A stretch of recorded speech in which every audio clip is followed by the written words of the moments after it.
Shalom, Om Swastiastu, Namo Buddhaya, Salam Kebajikan, Rahayu. Perkenalkan, nama saya Desi Kumalasari, saya dari kelas Bisnis Digital 2020A. Di sini saya akan menyampaikan sedikit narasi tentang sejarah bahasa Indonesia dan prospek sejarah bahasa Indonesia untuk era modern dan kedepannya. Baik, bahasa Indonesia adalah bahasa nasional yang dipakai oleh seluruh masyarakat Indonesia karena di Indonesia terdapat sekali suku.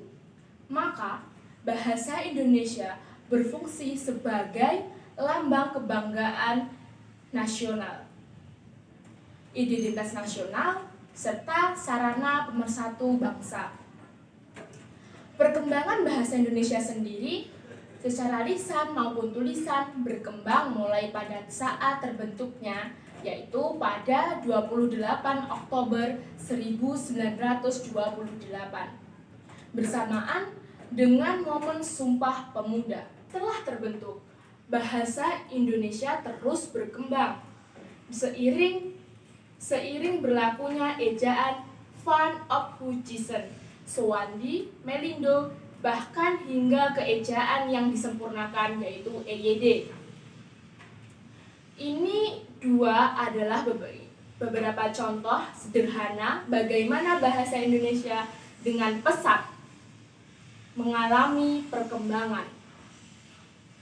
Bahasa Indonesia yang telah dikenal oleh khalayak umum merupakan bahasa Melayu yang menjadi lingua franca atau bahasa perhubungan di Nusantara kala itu. Bahasa Melayu telah ada dan digunakan terlebih dahulu. Keberadaan bahasa Melayu pun dapat ditilik dalam saat persiapan Kongres Pemuda tahun 1926.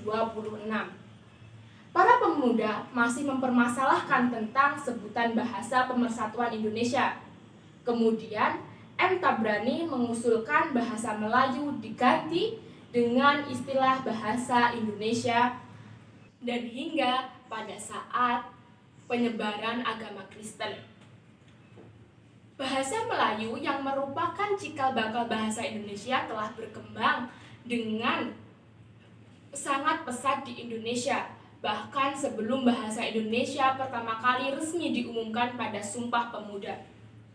Bahasa Indonesia sejak dahulu telah membentuk bangsa dan mempersatukan keberagaman yang ada di Indonesia yang memiliki tingkat kemajemukan yang sangat tinggi. Keunggulan bahasa Melayu yang menjadi dasar bahasa Indonesia membuat bahasa Indonesia semakin kokoh.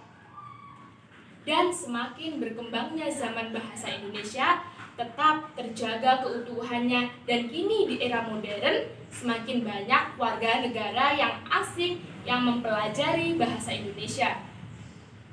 Bahasa Indonesia menyatakan dan menjadi kebanggaan Indonesia. Untuk prospek bahasa Indonesia untuk kedepannya sendiri di era modern ini bisa tetap dilestarikan oleh seluruh masyarakat Indonesia, karena di zaman sekarang banyaknya yang ditemukan bahasa yang eksis di anak muda, maka Indonesia seringkali tidak digunakan dengan baik.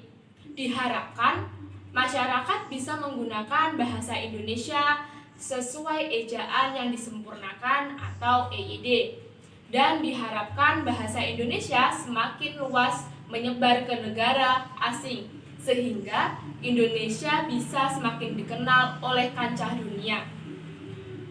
Dan bahasa Indonesia dapat terwujud apabila pembinaan dan pengembangan bahasa Indonesia berjalan dengan sebaik-baiknya, dengan memanfaatkan setiap peluang yang ada di era sekarang dan kedepannya. Sekian dari penjelasan saya, apabila ada kurang lebihnya mohon maaf. Wassalamualaikum warahmatullahi wabarakatuh.